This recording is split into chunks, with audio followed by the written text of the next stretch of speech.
Gabbar సింగ్లో famous పోస్టరే tea గ్లాస్తో ఉంటుంది. అప్పుడే 2012లోనే అది పెట్టాం. ఎందుకంటే ఆ కటింగ్ చాయ్ అనేది అందరికీ తెలుసు, which represents the middle class people. Basic గాజు గ్లాస్ అనేది మిడిల్ క్లాస్. మనం బయటికి ఎక్కడికి వెళ్ళినా సరే, ఎవరు మనకు టీవీ ఇచ్చినా సరే, అండర్స్టాండ్. అండ్ నేను మొన్న చెప్పింది కూడా ఏంటంటే, వీడియోలో వేరే వాళ్ళని సినిమాలో ఖచ్చితంగా హీరో అన్నప్పుడు హీరోని ఎలివేట్ చేసే డైలాగులు పెడతాం కదా. ఇప్పుడు ఆయన జస్ట్ బికాస్ పాలిటిక్స్లో ఉండడం మూలంగా ప్రతి డైలాగ్ ఇంటర్ప్రిట్ చేయడం మొదలెట్టారు. నేను 2012లో నాకు కొంచెం తిక్కు ఉంది, దానికో లెక్క ఉంది అని రాయకుండా, ఇప్పుడు కనుక రాసి ఉంటే కళ్యాణ్ గారు చాలా అగ్రెసివ్గా ఉన్నారు, ఆ లెక్క ఏంటో నెంబర్ ఆఫ్ సీట్లు అని చెప్పి దాన్ని అర్థం చేసుకునేవాళ్ళు. దానికో లెక్క ఉందంటే దాన్ని ఆపాదించడం పర్సెప్షన్లో ఉంటుంది. సో నేను పర్సనల్ యాటిట్యూడ్ని గ్లోరిఫై చేస్తూ డైలాగ్ రాసాను తప్ప, ఇంకోటి ఏంటంటే క్లియర్ కట్గా ఇతర పార్టీలకు కానీ, ఇతర ఒక వర్గానికి కానీ, ఒక మతం కావచ్చు, ఒక కావచ్చు, వేరే వాళ్ళకి, అంటే ఒక డిప్యూటీ సీఎం హోదాలో ఉన్నారు కాబట్టి that is the minimum responsibility we should take అని చెప్పి ఆ వీడియో రిలీజ్ చేసిన తప్ప, మా హీరోని తగ్గిస్తాం ఎక్కడ చెప్పాలా. గాజు పగిలే కొద్దీ పదునే కొద్ది అంటే, ఒక బ్రేక్ అయిన మనిషి, ఒక గాజు బ్రేక్ అయిపోతే, ఒక మనిషి బ్రేక్ అయిపోతే తగ్గిపోతాడేమో, లేకపోతే ఒక లోకి వెళ్ళిపోతాడేమో. కాదు, it will become more sharp అని ఒక హీరో క్యారెక్టరేషన్ నుంచి ఎలివేట్ చేసేది తప్ప, మన గురించి మనం ఎంతైనా పొగుడుకోవచ్చు కానీ వేరే వాళ్ళని కించపోవచ్చు. పర్సనల్ క్యారెక్టర్లోనూ పర్సనల్ పొలిటికల్ కెరీర్లో కూడాను పదిలే కొద్దీ పదునెక్కుద్ది అనే డైలాగు ఫస్ట్ టైము 2 చోట్ల పోటీ చేసి 2 చోట్ల ఓడిపోయిన నేపథ్యంలో పదునెక్కి గ్లాసు పగిలినప్పుడు ఆ పగిలిన గ్లాసు మళ్ళీ పదునెక్కి గ్లాసుగా బయటకు వచ్చింది. ఆ రిలవెన్స్ని కానీ దాన్ని కానీ నేను అట్రిబ్యూట్ చేసుకోవచ్చా? గ్లాస్ పదునెక్కుద్ది అన్నాను తప్ప, అప్పుడు ఈయనకి ఇన్ని సీట్లు వస్తాయి, ఇలా వస్తుంది మనకి ఎవరికి తెలియదు కదా. సో అది ఒక్క కళ్యాణ్ గారికనే కాదు, ఏ మనిషి జీవితంలో అయినా బ్రేక్ అయినప్పుడు మళ్ళీ కూడగట్టుకోవడం, ఫాల్ యూ రైజ్ అని చెప్తుంటారు కదా.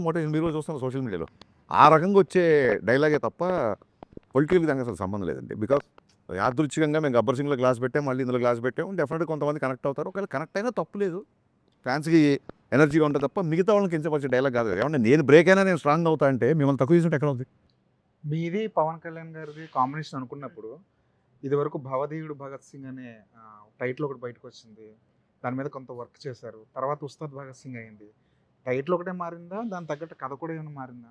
సార్, ఫస్ట్ భవధీయుడు భగత్ సింగ్ అని టైటిల్ పెట్టగానే, అంటే అప్పుడు అనుకుంది నేను గబ్బర్ సింగ్లో బాగా మాస్ సినిమా చేశాను. మీ అందరూ తెలుసు నేను ఎంత పెద్ద ఫ్యాన్, మళ్ళీ చెప్పవసరం లేదు.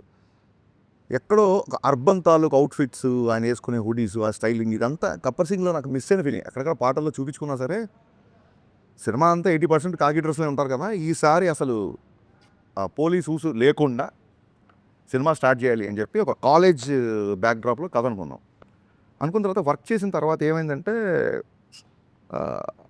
ఈ కాంబినేషన్ అన్న ఇంకో గబ్బర్ సింగ్ వస్తుంది కదా, అదే అలా అంటే డెఫినెట్గా, అంటే సోషల్ మీడియాకి ఇన్ఫ్లుయెన్స్ అవుతామా అంటే అది ఎంత పర్సెంటేజ్ చెప్పం, కానీ it is a good way to take the feedback. At the same time మీరు తీసుకునే పద్ధతిని బట్టి, మీరు ఎంత తీవ్రంగా తీసుకుంటారో మీ ఇన్ఫ్లుయెన్స్ అంత ఉంటుంది. మీరు దాని ఒక సమాచారంగా తీసుకుంటే ఇన్ఫర్మేషన్ వస్తుంది, దాన్ని సీరియస్గా తీసుకుంటే దాని తాలూకు ఇన్ఫ్లుయెన్స్ వస్తుంది. అన్న భవధీయుడు అంటే ఏంటన్నా అన్నారు చాలామంది జెన్జీ కిడ్స్. అసలు టైటిలే అర్థం కాకపోతే ఎలాగా అనుకున్నా. అరే భవధీయుడు అంటే అంటే ఇప్పుడు యువర్స్ ఫెయిత్ఫుల్లీ అని చెప్పనా, ఏం చెప్పను ఎగ్జాక్ట్ వర్డ్ కింద రాస్తాం. భవధీయుడు అంటే చాలా ఓపికతో. కళ్యాణ్ గారు ఫస్ట్ టైటిల్ వినగానే చాలా ఎగ్జైట్ అయ్యారు. వినయం ప్లస్ విస్ఫోటనం. భగత్ సింగ్ అంటేనే విస్ఫోటనం, భవధీయుడు అంటే చిన్న. హరీష్ వినయం ప్లస్ విస్ఫోటనం కాంబినేషన్ అదిరిపోయింది అని అసలు ఆ రెండు భలే సెట్ అయ్యాయి అనుకున్నాం. సో ఎగ్జైట్ అయ్యాము, టైటిల్ అనౌన్స్ చేసాం. మేము అనౌన్స్ చేయలేదు, లీక్ చేశారు కొందరు, అది పక్కన పెట్టండి. తర్వాత వర్క్ చేసినప్పుడు జనాలు they are expecting more mass, ఇంకొక ఐటమ్ నెంబరు, ఇంకొక డైలాగులు, విలన్తో కాన్ఫిడెన్స్, ఇవన్నీ ఆ కాలేజ్ బ్యాక్డ్రాప్ కథలో సరిపోవట్లా. అండ్ ఎనీవేస్ ఆయన వేరే సినిమాలు కూడా సైన్ చేశారు. సరే సార్, అయితే కొంచెం స్ట్రాంగ్ క్యారెక్టర్ తీసుకుందాము అని, ఈ చూడండి, ఒక యూనివర్స్ అనేది ఒక కొత్తగా వెళ్ళాను కదా, ఒక గబ్బర్ సింగ్ యూనివర్స్ లాగా, ఒక కాప్ యూనివర్స్ నుంచి మళ్ళీ అక్కడి నుంచి ఒక క్యారెక్టర్ వచ్చినట్టు, అలా ఒక థాట్ ప్రాసెస్లో తీసుకొని ఒక పవర్ఫుల్ కాప్ అయితేనే మళ్ళీ ఉంటుంది. అంటే గబ్బర్ సింగ్ అప్పుడే చాలా చెప్పాలనుకున్నాం, లెంత్ కుదించాల్సి వచ్చింది. చాలా రోజులైంది కదా, మళ్ళీ చేద్దామన్న యాంగిల్లో అప్పుడు మళ్ళీ కాప్ క్యారెక్టర్ స్టార్ట్ చేసాం. అసలు ఓపెనింగ్ ఆఫ్ ది ఇంటర్వ్యూ మీరు నీ యూజువల్ స్ట్రోక్తో స్టార్ట్ చేస్తారనుకున్నా. ఏంటండి యూజువల్ స్ట్రోక్? అదే దాని గురించి, అంటే అది ఫ్యాన్స్ చేస్తుంటారు, మనం కూడా చేస్తుంటాం, ఇంకా చాలా ఎక్కువ చేసాం కదా. పైగా ఇప్పుడు దానికి ఒక మీనింగ్ ఇచ్చాం. మెడగొట్టి తొడగొట్టి అని. తొడగొట్టడం కాదు సార్ అక్కడ. అంటే తెలుగు భాషలో తొడగొట్టడం అనేది డెఫినెట్గా అది పౌరుషానికి చాలా పెద్ద హీరోలు చేసినప్పుడు చాలా పాపులర్ అవుతుంది. దానికి స్పెసిఫిక్గా మెయిన్గా ఉన్న హీరోలు కూడా ఉంటారు. అది అది అది కాదు ఇక్కడ విషయం. అదేంటి చాలా గట్టిగా ఉన్నాడు, ఆ విషయంలో తొడగొడుతున్నాడు ఏంటి అంటాం. తొడగొట్టడం అంటే కాన్ఫిడెంట్గా ఉండడం ఒకటి, ఛాలెంజ్ చేయడం ఒకటి. తొడగొట్టి చెప్పడం అంటారు కదా. తొడగొట్టి చెప్పడం అంటే ఛాలెంజ్ చేయడం ఒకటి. ఎస్. సో 20 ఏళ్ళుగా ఒక మెయిన్ రీజన్ ఉంది. ఆ మెయిన్ రీజన్కి ఒక వర్బల్ ఎక్స్ప్రెషన్ లేదు. ఇప్పుడు చిరంజీవి గారు శక్తి ఇలా చెయ్యి ఇలా పెడితే చెయ్యి చూడంత రఫ్గా ఉంది, ఇలాగా ఒక్కొక్క దానికి ఒక సిగ్నేచర్ మ్యానరిజమ్స్కి వర్బల్ Dialogue ఉంది. డైలాగ్ ఉంది, దీనికి లేదు. సో నేను ఇదే చెప్పాను కళ్యాణ్ గారికి, సార్ మనం ఇన్ని సంవత్సరాలుగా ఒక మ్యానరిజం చేస్తున్నాము, ఇప్పుడు ఇలా అనగానే ఆడియన్స్ మైండ్లో ఒక డైలాగ్ రావాలి. సో ఆ రకంగా ఉంటుంది, దానికి తగ్గ సిచ్యువేషన్ వస్తుంది, ఆ ఛాలెంజ్ చేసే సిచ్యువేషన్ వస్తుంది సినిమాలో. విలన్తో ఛాలెంజ్ చేసే సిచ్యువేషన్లో నేను తొడగొట్టకర్లా, నేను ఇలా అంటే చాలు, ఇది మా స్టైలు అని చెప్పడం. తొడగొట్టడం అంటే ఇక్కడ ఛాలెంజ్ చేయడం తప్ప లిటరల్గా తొడగొట్టడం అది కాదు. అదే ఇది చెప్పింది ఏంటంటే అది రియల్ లైఫ్ క్యారెక్టర్ని ఎస్టాబ్లిష్ చేసుకుంటూ వచ్చారు కదా దాంట్లో, అంటే ఆ సాంగ్లో. బట్ ఈ సినిమాలో రియల్ లైఫ్తో సంబంధించిన ఏమి లేవంటున్నారు కదా. సో మరి ఈ సినిమాలో అది ఎలా ఫిట్ అవుతుంది ఆ సాంగ్ అనేది? సార్ ఏం లేదు, రియల్ లైఫ్ క్యారెక్టర్ అంటే ఇప్పుడు నాకు కొంచెం తెక్కుంది లెక్కుంది రియల్ లైఫ్ క్యారెక్టర్ అనే చాలామంది ఫీల్ అయ్యారు. కళ్యాణ్ గారు చాలా క్రాంకీగా ఉంటారు, అసలు ఎవరు కదండి. బట్ దానికి ఆయన తీసుకున్న అగ్రెషన్కి ఒక మీనింగ్ ఉంటుందని చెప్పి ఒక లెక్క ఉంది అని చెప్పాము. లెక్క అంటే మ్యాథమెటికల్ కాదు, తెలుగు పదం అది. ఆడొక అలా చేసాడంటే ఒక లెక్క ఉంది లేరా అంటాను, అంటే అతను ఒక అనాలిసిస్ అయినా వద్దాం. సో ఎప్పటికైనా హీరో వర్షిప్ సినిమాల్లో సూపర్ స్టార్ని హ్యాండిల్ చేస్తున్నప్పుడు ఎక్కడో ఆయన పర్సనల్ టచ్ ఉన్నప్పుడే ఆడియన్స్కి అది ఇష్టపడతారు. ఇప్పుడు నేను ఆకాశం లాంటి ఉరుమొచ్చినా మెరుమొచ్చినా పిడిగొచ్చినా ఇలాగే ఉంటాను అన్నప్పుడు నా మైండ్లో ఉంది ఏంటంటే, ఆ బిఫోర్ ఆయన సినిమాలు కొంచెం డిసప్పాయింట్ చేసే కాబట్టి హిట్ వచ్చినా ఫ్లాప్ వచ్చినా బ్లాక్ బాస్టర్ వచ్చినా నేను ఎప్పుడు నా వ్యక్తిత్వం మారదు, నా స్థితప్రజ్ఞత ఇలాగే ఉంటుంది అనేది నా మైండ్లో రన్ అయిన కంటెంట్. అది టెంపరీ క్లాసెస్ అక్కడే చెప్పాం. సో ఫ్యాషన్ మారుతుంది, స్టైల్ మారదు. మీకు జైలర్ తీసుకుంటే ఆయన క్లైమాక్స్లో కూడా చుట్టేశారు, పెదరాయిలో కూడా చుట్టేసి 25 ఏళ్ళ తర్వాత కూడా ఆయన స్టైల్ అలాగే ఉంది. సో ఒక సూపర్ స్టార్ ఇమేజ్ అటెండ్ చేసిన వాళ్ళకి ఎంతో కొంత పర్సనల్ అలా వచ్చినప్పుడు అంటే అసలు ఫ్యాన్గా నేను సినిమా చూస్తాను, ఒక ఆడియన్గానే చూస్తాను కాబట్టి అది బాగుంటుంది. సినిమాలో ఒక ఉదాత్తమైన కాప్ క్యారెక్టర్, సినిమాలో ప్రతి లైన్ ఆయన అవరోధాలు వస్తుంటాయి కాబట్టి మెత్తని మగకు మొలిచిన మొలకవు కాదు నువ్వు, బండరాలు అంటే ఇక్కడ విలన్స్, ఇలా ఎవ్రీ లైన్ సినిమాకు ఎంతో కొంత పర్సనల్ టచ్ ఇలా రెండు ఉంటుంది కాబట్టి రాసింది తప్ప కళ్యాణ్ గారిని పొగడాలనో లేకుంటే కళ్యాణ్ గారిని పొగడనో ఎజెండానో అలా కాదు కదా. అంటే ఇప్పుడు సినిమా రిలీజ్ ముందు రాసిన డైలాగు గ్లాస్ మీద నిందాటిలు చెప్పారు కదా. సినిమా ఇప్పుడు ఎలక్షన్లో ఈ ఫినామినల్ సక్సెస్ హిస్టారికల్ విన్ కదా పవన్ కళ్యాణ్ గారిది, దాన్ని రిఫ్లెక్ట్ చేస్తూ తర్వాత ఇన్ కోర్స్ ఆఫ్ టైం లేదు అస్సలు అంటే అదేమి మీరు డిపెక్ట్ చేయాల ఆ సక్సెస్ ఎలక్టోరల్ విన్ లేదు అసలు. ఆయన అనుకున్నారు, సాధించారు, అయిపోయింది. మళ్ళీ సినిమా సరిగ్గా ఎంటర్టైన్మెంట్. నేను అదే చెప్పానండి, అంటే నాకు చాలామంది ఫ్రెండ్స్ ఉన్నారు, మిగతా పార్టీలో ఫ్రెండ్స్ కూడా. వాళ్ళు చాలా క్యూరియస్గా మెసేజ్ పెడుతుంటారు, ఎప్పుడు మా సినిమా ఎప్పుడు మెసేజ్ పెడుతుంటారు. నేను క్లియర్ కాన్వర్సేషన్, నేను అరే మీరు మరి ఆయన పార్టీని మీరు ఇష్టపడరు కదా అన్నప్పుడు ఓట్లు అక్కడ సినిమా ఇక్కడ అని చెప్పాం. అది వాళ్ళ టేక్ అది. సో అలాంటి వాళ్ళు వచ్చి కూర్చున్నప్పుడు వాళ్ళు కూడా నచ్చాలి కదా. ఇప్పుడు ఇది వ్యాపారం సార్, సినిమా మనం ఎంత కళాదృష్టితో చూసినా ఏం చేసినా end of the day cinema అనేది బిజినెస్ చేసేవాడు నేను నీకే ఇస్తాను సరుకు, నీకు ఇవ్వను, నువ్వు రావసరం లేదు నా దగ్గరికి అని ఎవడంటాడు చెప్పండి. So I don't want that kind of things. అందుకే అది క్లియర్గా అది కాదు, it is not my sense. మిమ్మల్ని అడిగి అంత హ్యూజ్ ఫినామినల్ ఎలక్ట్రల్ విన్ మీద ఆ థియేటర్లో కూర్చొని సినిమా చూసేటప్పుడు ఫాలోవర్స్ కానీ అదర్వైజ్ పీపుల్ కానీ ఎవరికైనా పవన్ కళ్యాణ్ గారిని చూసినప్పుడు ఈ looks like a vector screen మీద చూసేటప్పుడు. ఇంక దాన్ని ఎవరు మార్చలేరుగా. దాన్ని యాక్సెంచుయేట్ చేస్తూ లేకపోతే దాన్ని సిగ్నిఫై చేస్తూ ఏదైనా రాశారా అని అడిగాను. It does not mean that you should ఆయన పొలిటికల్ సక్సెస్ని గ్లోరిఫై చేసే డైలాగ్ సినిమాలో లేవు. క్లియర్గా మీరు అడిగిన question answer. OG Gabbar Singh cinema first వచ్చినప్పుడు సినిమాలో డ్యూయెట్లు కానీ పోలీస్ స్టేషన్లో అంతాక్షరి సీన్ చాలా ప్లస్ సినిమా యాడ్. ఈ సినిమాలో అలాంటి సీన్ ఏమైనా పెట్టారు? ఆ సినిమా కళ్యాణ్ గారు అప్పుడు ఖుషి తొలి ప్రేమ హిట్ ఉన్న మాస్ లెవెల్లో తీసుకున్న సినిమా గబ్బర్ సింగ్. ఆ సినిమాలో ఆయన డ్యూయెట్స్ కూడా చాలా బాగుంటాయి శృతి హాసన్ పేరుతో. ప్లస్ అదేవిధంగా Antakshari scene, police station Antakshari scene చాలా ప్లస్, అది చాలా హ్యూజ్ హిట్ సినిమాకి. ఈ దీంట్లో ఏమైనా రిపీట్ చేశారు అట్లాంటిది మళ్ళీ? సార్ అది ఏంటంటే ఆ సినిమా చేసినప్పుడు ఇప్పుడు తొలి ప్రేమ ఆయన ఫస్ట్ బ్లాక్ బస్టర్ ఇండస్ట్రీ. తొలి ప్రేమలో లవ్ కాన్ఫ్లిక్ట్, బద్రీలో కూడా లవ్ కాన్ఫ్లిక్టే, ఖుషీలో లవ్ కాన్ఫ్లిక్టే.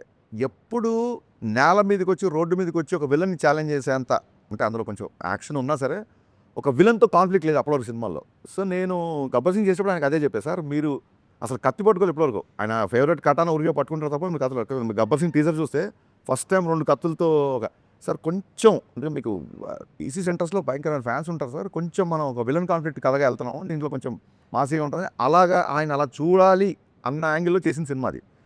అప్పుడు తెలీదు ఆ డైలాగ్ అంత వైరల్ అవుతానో లేకపోతే అంతాక్షరి అంత పెద్దగా అవుతుందనో అప్పుడు ఎక్స్పెక్ట్ చేయలేదు. ఆ తర్వాత చూస్తే అంటే ఇప్పుడు కొంతమంది సక్సెస్ఫుల్ ఫాలో అవుతారు, అది వాళ్ళ నమ్మకం. నేను ఎక్కడ మళ్ళీ అంతాక్షరి అంటే ఎపిసోడ్ ఏ సినిమాలో పెట్టలేదు సినిమాలు చేసిన తర్వాత. అదేంటంటే ఆర్గానిక్గా స్క్రిప్ట్ డిమాండ్ చేసినప్పుడు వస్తేనే బాగా కూర్చుంటుంది, లేకపోతే ఇరిటేట్ చేస్తాం. ఆ అంతకుముందు ఫ్లేవర్ కూడా అది కనుక సెట్ అవ్వకపోతే అంతకుముందు ఫ్లేవర్ కూడా మళ్ళీ అలా ట్రై చేసాడరా అంటారు. సో అది డోంట్ వాంట్ దట్ అని చెప్పి నేను దాన్ని ఇప్పటివరకు ఎక్కడ పెట్టలా. అంతాక్షరి కాదు కానీ ఆర్గానిక్గా అంటే నేను చెప్పదలుచుకుంది ఏంటంటే ఇప్పటివరకు అలా ఫోర్స్గా ఎప్పుడు పెట్టలేదు. ఆర్గానిక్గా దీంట్లో కళ్యాణ్ గారే చేసే ఒక ఎపిసోడ్ ఉంటుంది, రిపీట్ ఆడియన్స్ ఉంటుంది. రిలేటెడ్గా ఉంటుందా లేకపోతే అది మీరు చూడండి, అది అది అది వెండి తర ఉస్తాద్ భగత్ సింగ్ మళ్ళీ ఇప్పుడు ఉస్తాద్ భగత్ సింగ్ ఆయన భగత్ సింగ్ ఐడియాలజీ ఉంటుందా లేదంటే గబ్బర్ సింగ్ వచ్చింది కాబట్టి భగత్ సింగ్ అనే టైటిల్ మీరు ఐడియాలజీ భగత్ సింగ్ అనే టైటిల్ ఎందుకు ఉంటుంది సినిమాలో వచ్చింది, దాని జస్టిఫికేషన్ ఏంటి అది క్లియర్గా అంటే ఆయన పేరే భగత్ సింగ్ ఆయన- లేకపోతే అది క్యారెక్టర్ నేమ్ ఆ టైటిల్ ఎలా జస్టిఫై చేశారు అనేది ఫస్ట్ 5 నిమిషాల్లోనే జస్టిఫై అయిపోతుంది, టైటిల్ 100% జస్టిఫై అవుతుంది. ఉస్తాద్ అది కూడా జస్టిఫై అవుతుంది, భగత్ సింగ్ ఉస్తాద్ అది కూడా జస్టిఫై అవుతుంది. అంటే ఒక బ్లాక్ బస్టర్ కాంబినేషన్ తోటి మళ్ళీ వస్తుంది సార్. చాలా గ్యాప్ తర్వాత మొన్న ఓజీ వచ్చింది.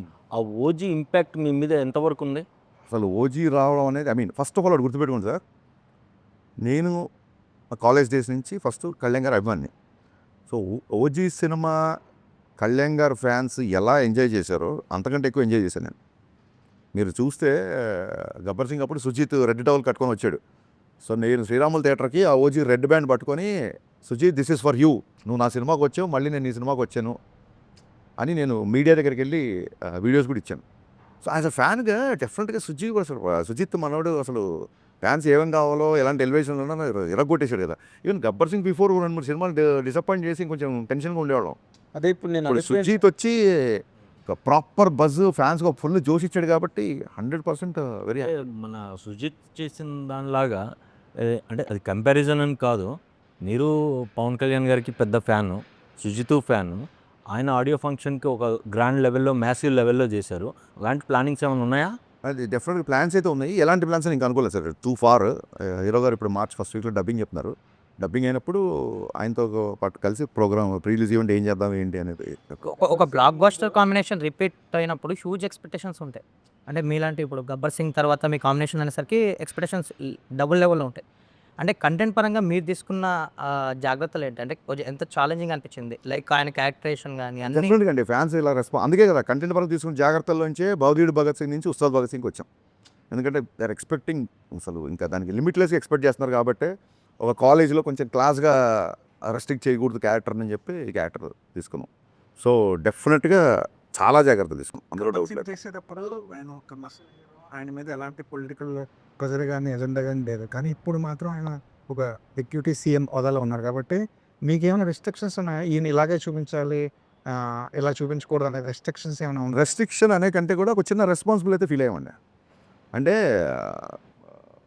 ఒక ఐటమ్ గర్ల్తో సాంగ్, బట్ అలా అని చెప్పి సాంగ్ ఉండకుండా ఉండదు, మంచి మాస్ సాంగ్ కావాలి. సో ఇప్పుడు ఒక డిప్యూటీ సీఎం స్థాయి హోదాలో ఉండి ఐటమ్ గర్ల్తో ఐటమ్ గర్ల్ డెఫినెట్గా అమ్మాయిని మనం గ్లామరస్గా చూపిస్తాము. అలాంటి అమ్మాయి పక్కన ఆయన ఉండడం కరెక్ట్ కాదని, అలాగే మోర్ రెస్పాన్సిబుల్ అంటే ఇంతకుముందు విచ్చలుడిగా ఏ డైలాగ్ రాసినా అవును ఉండదు, ఇప్పుడు ఏ డైలాగ్ ఎటు వెళ్తుందో ఏ డైలాగ్ని ఎవరు ఆ రెస్ట్రిక్షన్స్ అనకంటే కూడా రెస్పాన్సిబిలిటీగా ఫీల్ అయ్యాం, అవైతే ఉన్నాయి సార్.